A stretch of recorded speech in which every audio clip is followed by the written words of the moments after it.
কালকে যে ঘটনা মালদায় ঘটেছে জানি না কারা করেছে, আমাকে কোনো ইনফরমেশন এরা দেয় না। इस सरकार को बदल दो, ममता बनर्जी को बाय बाय टाटा कर दो।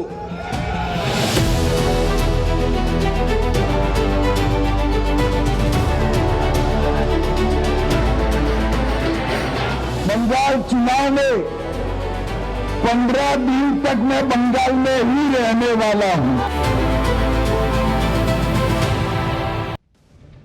किसी की नजर ईरान युद्ध पर है, लेकिन यहां देश में क्या हो रहा है, बंगाल में क्या हो रहा है, सुनिएगा तो चौंक जाइएगा।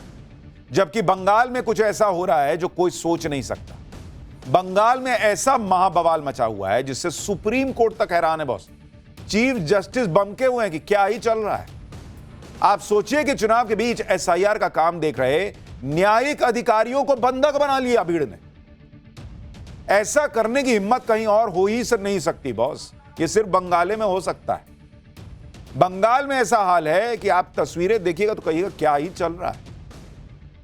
हजारों की भीड़ बाहर खड़ी है और अंदर 7 न्यायिक अधिकारी 9 घंटे तक बंधक। हालात इतने बिगड़ गए कि हाईकोर्ट से लेकर सुप्रीम कोर्ट तक को दखल देना पड़ा है। ऐसी तस्वीरें देखकर सुप्रीम कोर्ट तक की नींद उड़ गई है। यह बंगाल में हुआ। खुद देश के मुख्य न्यायाधीश जस्टिस सूर्यकांत देर रात तक जागते रहे। उन्हें खुद हालात की जानकारी लेनी पड़ी बॉस, क्योंकि बंगाल में 7 न्यायिक अधिकारियों की जान पर बनाई थी। एक 5 साल के बच्चे की जान पे बनाई थी। बंगाल के मालदा में कल जो हुआ उसकी एक एक तस्वीर आज आपको दिखाऊंगा तो आप हिल जाएंगे। इन तस्वीरों को देखकर लोग कह रहे हैं कि बंगाल में चुनाव शांतिपूर्ण कराना, भाई ये अलग जंग लड़ने जैसा है। बंगाल के मालदा में कल रात क्या हुआ, हजारों की भीड़ ने क्या किया, अधिकारी कहां थे, अधिकारियों को मारने के लिए ईंट लेकर उपद्रवी उनकी गाड़ियों के पीछे क्यों दौड़े, पुलिस क्या कर रही थी, हाईकोर्ट के जज, सुप्रीम कोर्ट के जज, उनको क्यों दखल देना पड़ा। सुप्रीम कोर्ट में आज इस पूरे मामले में बंगाल के प्रशासन, बंगाल सरकार की कैसे धज्जियां उड़ गई, कोर्ट ने बंगाल के बड़े बड़े अधिकारियों को कैसे तलब कर लिया, आज आपको सब बताऊंगा। उधर बंगाल में जो बवाल हुआ उसे लेकर बीजेपी और टीएमसी आमने सामने है। बीजेपी ने इसे ममता बनर्जी की साजिश बताया है, तो ममता बनर्जी ने इसके पीछे बीजेपी का हाथ बता दिया। बीजेपी ने आरोप लगाया कि यह सब रोहिंग्यास को बचाने के लिए हो रहा है, तो ममता बनर्जी ने कहा कि यह सब राष्ट्रपति शासन लगाने के लिए किया जा रहा है। इन आरोपों के बीच आज दिल्ली में पीएम मोदी ने पश्चिम बंगाल के राज्यपाल से मुलाकात की। उधर गृह मंत्री अमित शाह भी आज बंगाल पहुंच गए। पीएम मोदी की बंगाल के राज्यपाल से क्या बात हुई, गृह मंत्री अमित शाह ने ममता बनर्जी को क्या चुनौती दे दी है, ममता क्या कह रही हैं, सुप्रीम कोर्ट क्या कह रहा है, ओवैसी वहां क्या एंगल ले आए हैं, क्या राष्ट्रपति शासन लगेगा चुनाव के पहले, बहुत कुछ है आज बताने को। लेकिन पहले एक झलक देखिए।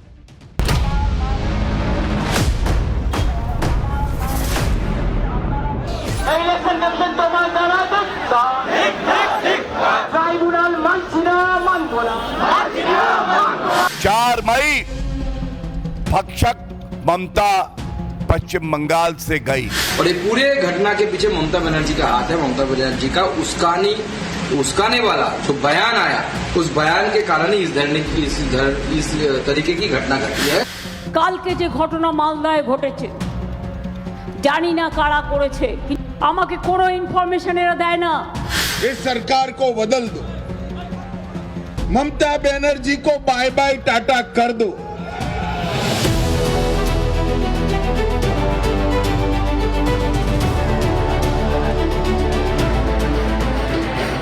बंगाल चुनाव में 15 दिन तक मैं बंगाल में ही रहने वाला हूं।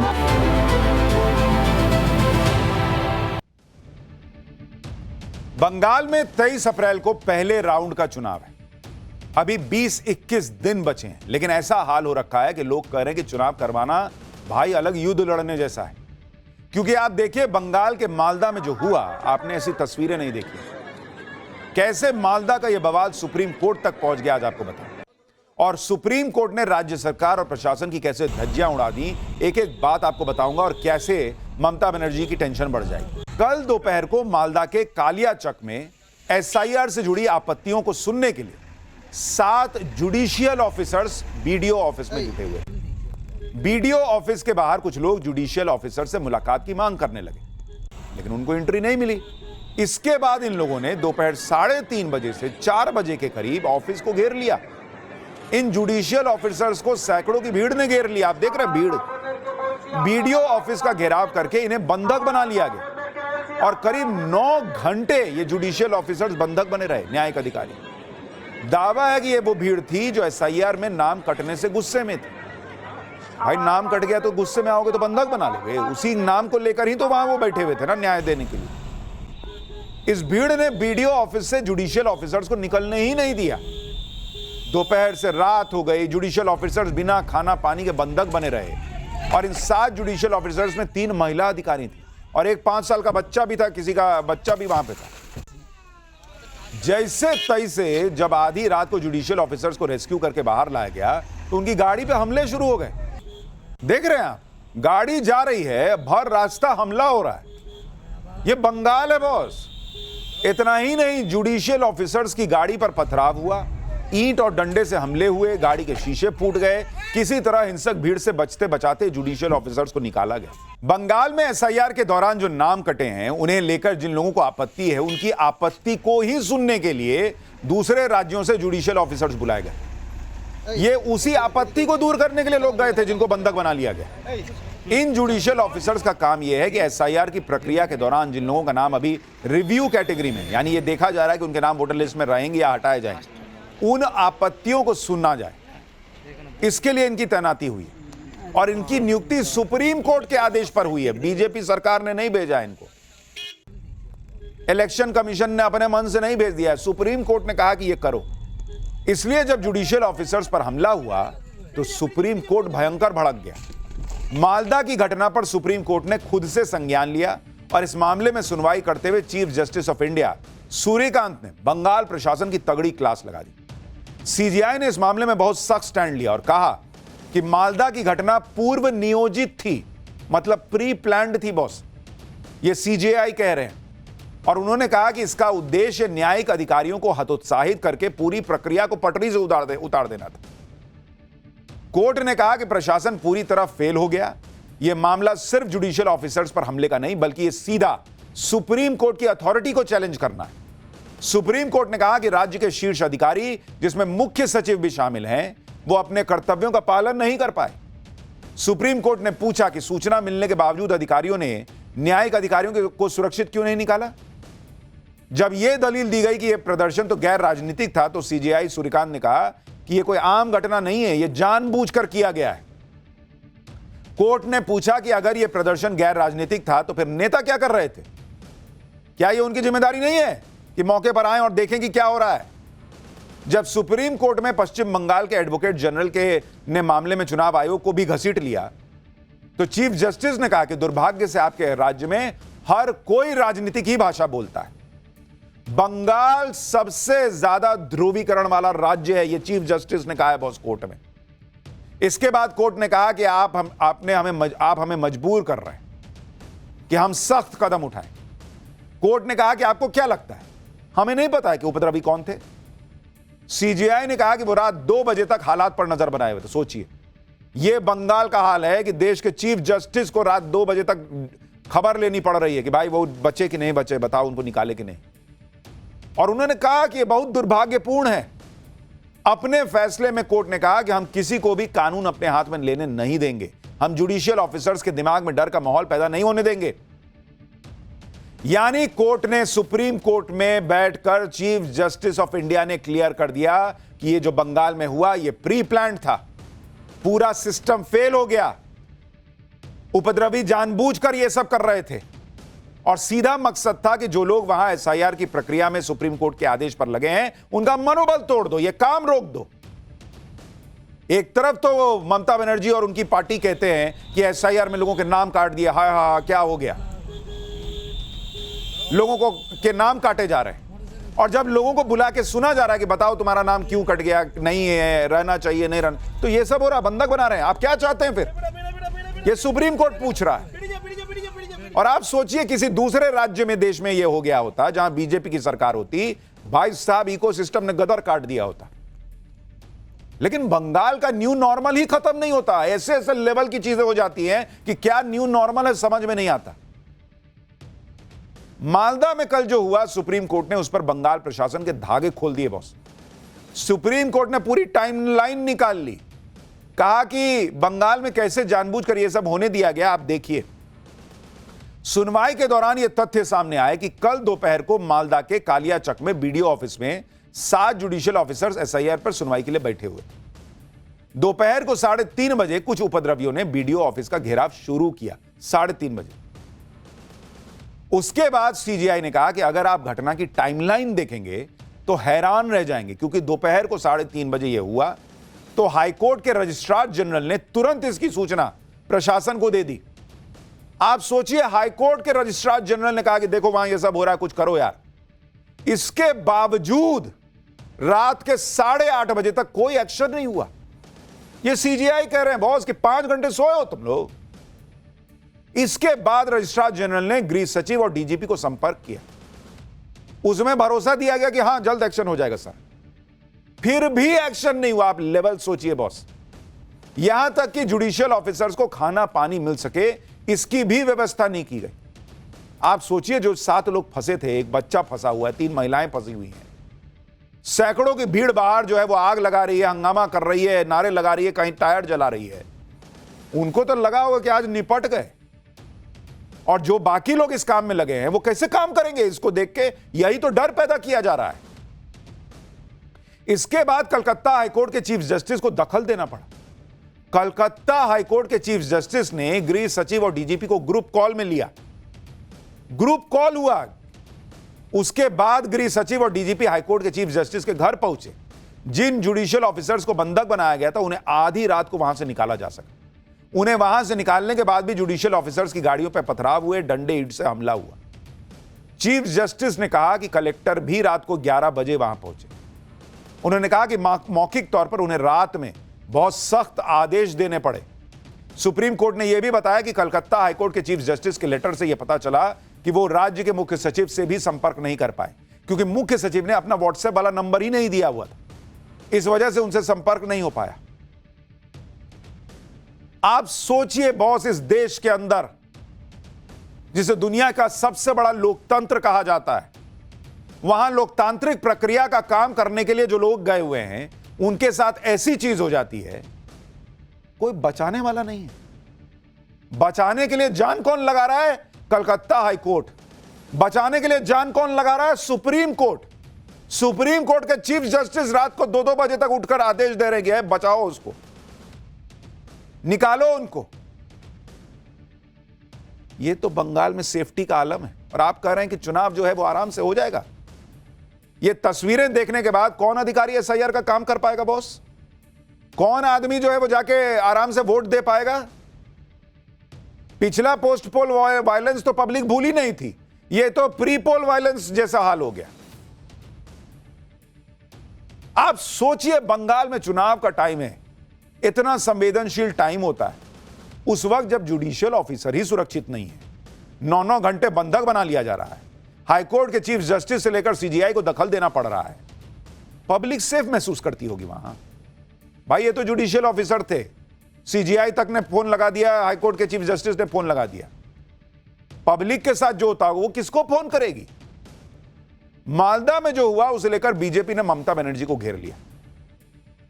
बीजेपी ने आरोप लगाया कि ममता बनर्जी रोहिंग्यास को बचाने के लिए सब कर रही है, रोहिंग्या के लिए सर्वोच्च न्यायालय को चुनौती देंगी, और ममता बनर्जी जी मूक दर्शक बनी रहेंगी। और पश्चिम बंगाल की जनता भी आज कह रही है, 4 मई भक्षक ममता पश्चिम बंगाल से गई।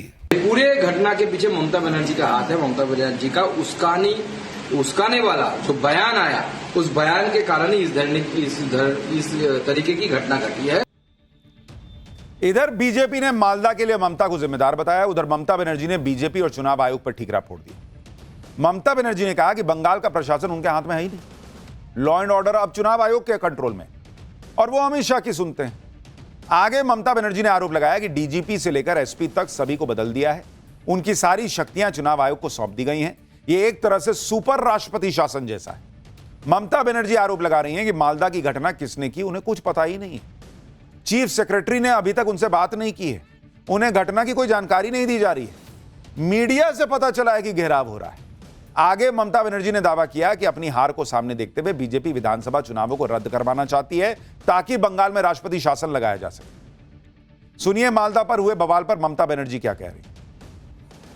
কালকে যে ঘটনা মালদায় ঘটেছে জানি না কারা করেছে, কিন্তু আমার কাছে কেউ কোনো খবর দেয়নি, কারণ এখানকার চিফ সেক্রেটারি আমার সাথে আজ পর্যন্ত কলন করেনি, আমাকে কোনো ইনফরমেশন এরা দেয় না। ममता बनर्जी कह रही है भाई उनको कुछ पता नहीं, तो सुप्रीम कोर्ट को बताना चाहिए था कि मुझे कुछ नहीं पता, सब बीजेपी ने करवा दिया। और बीजेपी से तो पब्लिक इतने दिन से पूछ रही है कि बंगाल में राष्ट्रपति शासन लगाते क्यों नहीं है। उनको खाली ये बताना रहता है कि ममता बनर्जी देखो क्या कर रही है, ममता बनर्जी देखो क्या कर रही है। उनको लगाना रहता तो अभी तब तक नहीं लगा दिए होते। अब बीच चुनाव में राष्ट्रपति शासन लगेगा। मालदा की घटना पर जबरदस्त राजनीति चल रही है, लेकिन सुप्रीम कोर्ट की असली चिंता जुडिशियल ऑफिसर्स की सुरक्षा है, क्योंकि बंगाल में 700 जुडिशियल ऑफिसर्स को तैनात किया गया है। इनमें से कुछ जुडिशियल ऑफिसर्स ओडिशा और झारखंड से आए हुए। एसआईआर की प्रक्रिया के दौरान जो 60 लाख आपत्तियां हैं, उनको ये लोग देख रहे हैं। मालदा की घटना के बाद जुडिशियल ऑफिसर्स की सुरक्षा के लिए सुप्रीम कोर्ट ने कुछ सख्त फैसले किए। कोर्ट ने इस मामले की जांच सीबीआई या एनआईए से कराने के आदेश दे दिए हैं। कोर्ट के आदेश पर जांच सीबीआई को सौंप भी दी गई। कोर्ट ने यह भी आदेश दिया है कि न्यायिक अधिकारियों के सुरक्षित कामकाज के लिए सेंट्रल फोर्सेस को तैनात किया जाए। और अगर यह सेंट्रल फोर्सेस की संख्या वहां बढ़ेगी तो किसको दिक्कत होगी आप समझ जाइए। न्यायिक अधिकारियों के आवास पर भी केंद्रीय बलों की तैनाती सुनिश्चित करने को कहा गया है। किसी भी न्यायिक अधिकारी या उनके परिवार को खतरे की आशंका होने पर तत्काल आकलन और सुरक्षा उपाय किए जाएं। चुनाव आयोग और राज्य सरकार को न्यायिक अधिकारियों के सुरक्षित कामकाज के लिए सभी आवश्यक कदम उठाने के लिए कहा गया है। कोर्ट ने कहा कि एक वक्त में ज्यादा से ज्यादा 2 से 3 लोग ही न्यायिक अधिकारियों के सामने आपत्ति दर्ज कराने के लिए जाएं। 5 से ज्यादा लोगों को जमा न होने दिया जाए।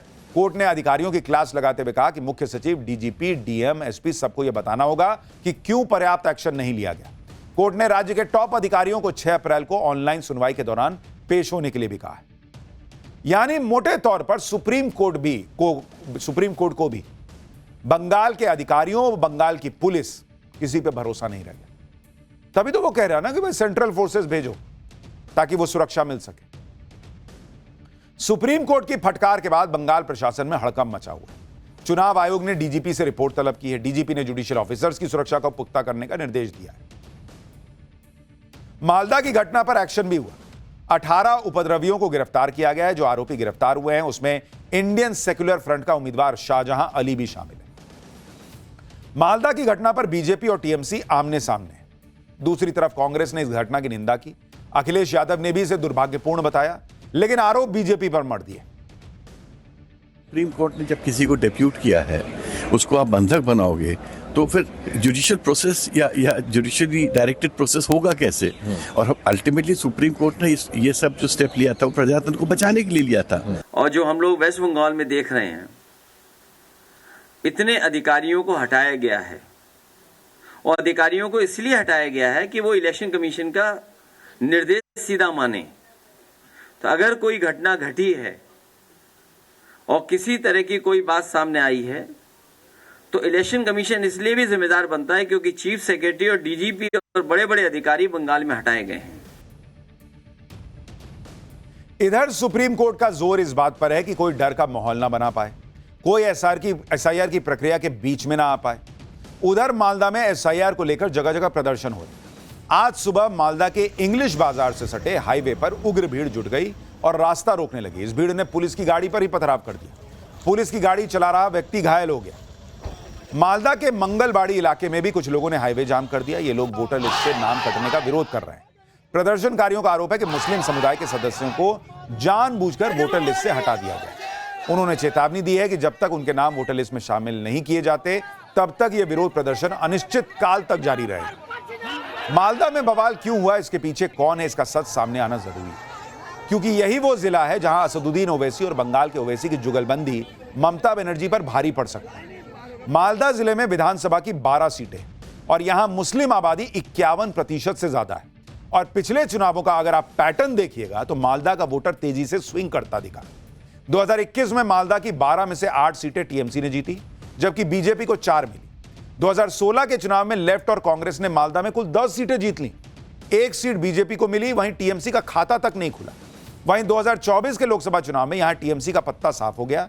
मालदा दक्षिण लोकसभा सीट कांग्रेस ने जीती, जबकि मालदा उत्तर सीट पर बीजेपी को जीत मिली। ऐसे में अगर इस बार मालदा के मुस्लिम वोटर असदुद्दीन ओवैसी और बंगाल के ओवैसी की तरफ स्विंग कर गए तो यहां ममता बनर्जी के साथ 2016 वाला खेला हो सकता है। इसलिए बंगाल में ओवैसी की एंट्री से ममता बनर्जी बौखलाई हुई है। हर बात के लिए बीजेपी को जिम्मेदार बता रही ममता बनर्जी ने बंगाल में ओवैसी की एंट्री को भी बीजेपी की ही साजिश बता दिया। ममता बनर्जी ने ओवैसी और बंगाल के ओवैसी हुमायूं कबीर का नाम लिए बिना कहा कि हैदराबाद से कुछ लोग आए हैं और बीजेपी ने यहां के कुछ गद्दारों को भड़काने के लिए पैसे दिए, जनता उनके उकसावे में ना आए। आगे ममता बनर्जी ने कहा कि बीजेपी ने वोट बांटने के लिए हैदराबाद से लोगों को भेजा है।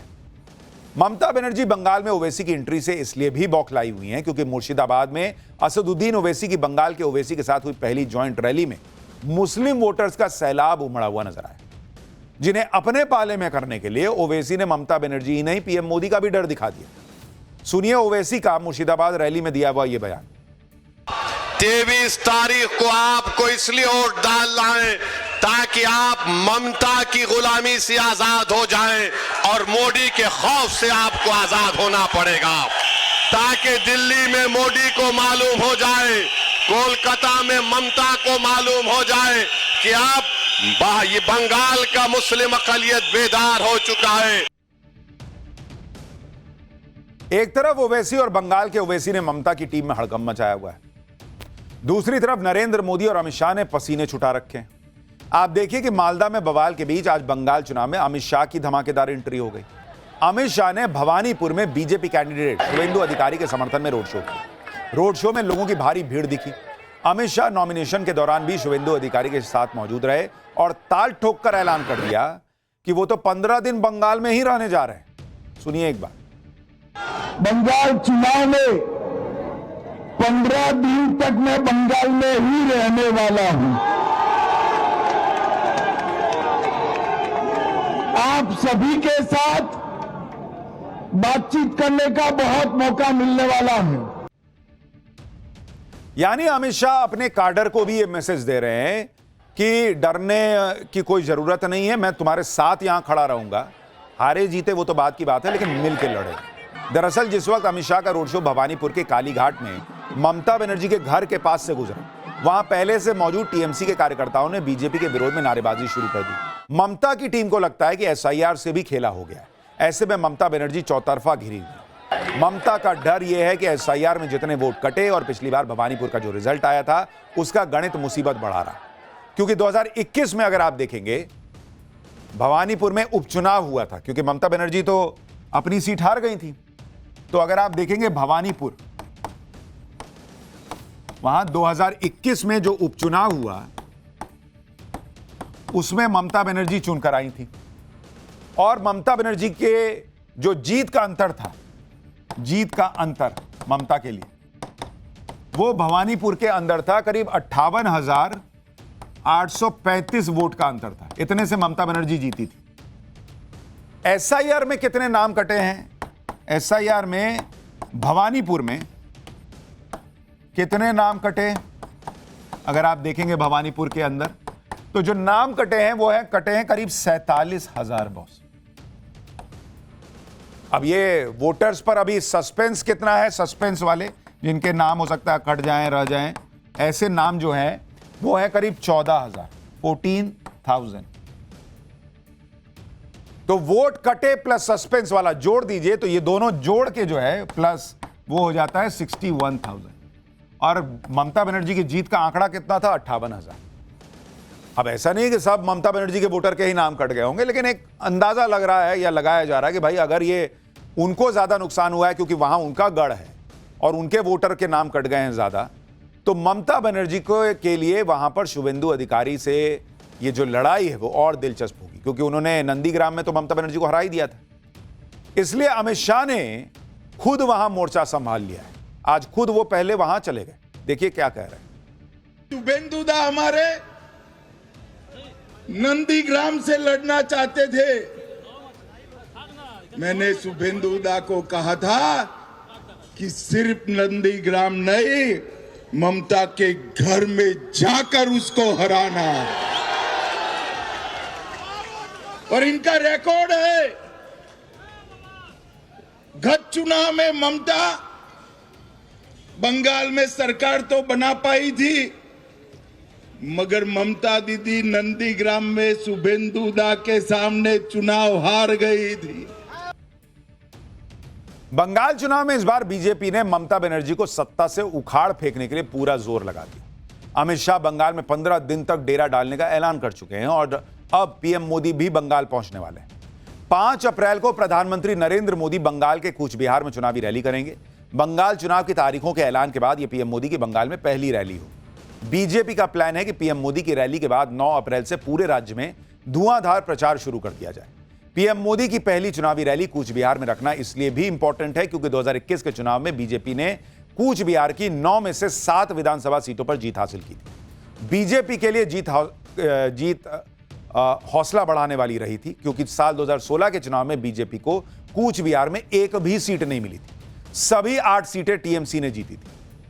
बंगाल के मालदा में हुए भयंकर बवाल और उस पर सुप्रीम कोर्ट की नाराजगी के बीच आज बंगाल के राज्यपाल आरएन रवि पीएम मोदी से मिलने दिल्ली पहुंचे। हालांकि इस मुलाकात में किस मुद्दे पर बात हुई इसकी जानकारी अभी तक सामने नहीं आई है, लेकिन बंगाल में चुनाव से मचे बवाल को लेकर इस मुलाकात के कई मायने निकाले जा रहे हैं। बंगाल चुनाव में ममता बनर्जी का आज उस वक्त एक और झटका लगा उनको जब ईडी ने टीएमसी का इलेक्शन मैनेजमेंट देख रही कंपनी आईपैक के ठिकानों पर ताबड़तोड़ छापेमारी शुरू कर दी। ईडी ने यह छापेमारी कोयला घोटाले से जुड़े एक केस में की है। ईडी ने बेंगलुरु, हैदराबाद और दिल्ली में अलग अलग ठिकानों पर छापे मारे। बेंगलुरु में ईडी ने आईपैक के को फाउंडर और डायरेक्टर ऋषि राज सिंह के घर पर छापा मारा है। इस साल की शुरुआत में ईडी ने इसी केस को लेकर कोलकाता में आईपैक के ठिकानों पर रेड डाली थी, जिसकी जानकारी मिलते ही सीएम ममता बनर्जी वहां दंदनाते से पहुंच गई थी और वहां पर वो फाइल लेकर बाहर आ गई थी, जिस पर सुप्रीम कोर्ट भी नाराजगी जता चुका है। तो ये पूरा मामला फिर से गर्मा गया है, लेकिन ये तो सियासी युद्ध है बॉस। बंगाल में कौन जीतेगा नहीं जीतेगा ये तो वक्त तय करेगा।